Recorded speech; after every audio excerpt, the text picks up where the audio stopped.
Aujourd'hui, on va vous parler du S5, encore une fois, mais on ne va pas faire de tests ou de comparaison.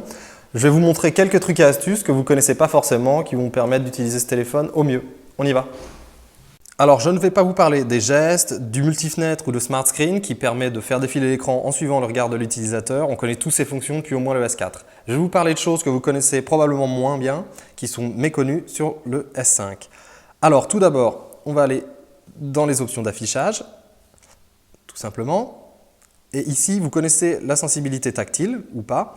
En fait, ça permet d'utiliser son smartphone avec des gants.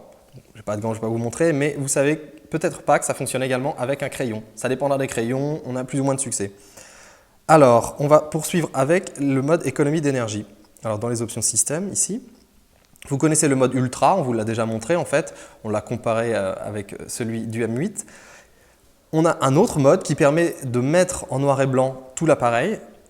En fait, il va économiser énormément d'énergie parce que l'écran AMOLED, pour afficher le noir, n'utilise quasiment pas de batterie, pas d'énergie. Et donc, tout est en noir et blanc. Mais on a quand même accès à toutes les fonctionnalités. Le système est identique à ce qu'on trouve en couleur, tout simplement. Alors, je vais aller le désactiver. Donc, vous voyez, pour l'activer et le désactiver, c'est dans les options d'énergie, tout simplement. Ensuite, on va parler de la boîte à outils. Hop. Alors, la boîte à outils, elle va se trouver donc toujours dans les options d'affichage.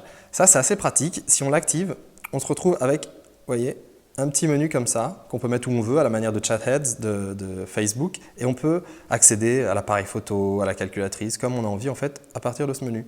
Depuis n'importe où, en fait. Ça reste ici, on peut le mettre où on veut, vous voyez. Hop. Si on utilise autre chose, il va passer, voilà, en transparence. Et bien évidemment, on peut changer les applications qui sont dedans. On peut mettre absolument ce qu'on veut, tout ce qui est installé sur le téléphone. Pardon.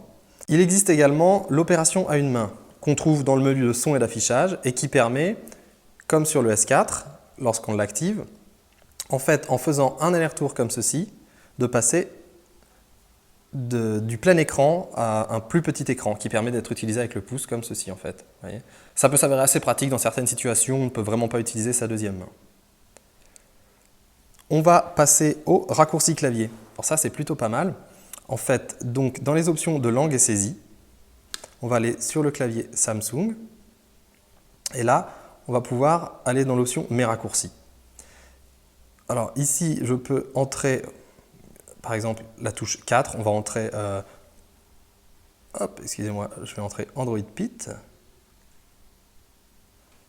comme ceci. Ensuite, quand je vais retourner pour écrire un message, n'importe lequel, et que je vais appuyer longuement sur la touche 4, hop, directement, ça va mettre Android Pit. Vous avez tous remarqué que sur le S5, la touche menu a été remplacée par une touche multitâche, mais ce n'est pas pour autant qu'on ne peut plus y accéder à ce menu. En fait, on n'est plus obligé, donc comme sur les Nexus et pas mal d'autres appareils Android, d'aller chercher le menu ici en haut de l'écran, sur les 3 petits points en général. À l'instar de la touche retour qui active le multifenêtre, oui, en appuyant longuement, un appui long va en fait lancer, hop, si j'y arrive, va en fait lancer le menu que l'on retrouve ici. On va terminer avec le mode privé qui se trouve dans le menu de personnalisation. Alors celui-ci, lorsqu'on l'active, donc on nous demande un mot de passe au préalable qui a été paramétré.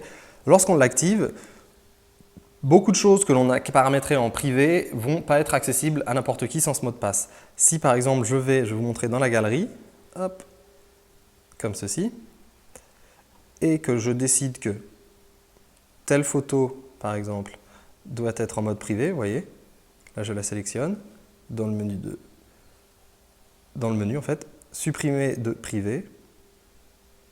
On peut créer un album, on peut en fait, vous voyez, placer toutes les photos ou beaucoup de contenu en mode privé pour qu'il ne soit pas accessible si on prête son smartphone à quelqu'un. C'est plutôt pratique si on ne veut pas que certaines photos ou certains contenus soient vus par tout le monde simplement. J'espère que ces trucs et astuces pour le Galaxy S5 vous ont été utiles. Inscrivez-vous à notre chaîne YouTube, suivez-nous sur Twitter et Facebook. Salut!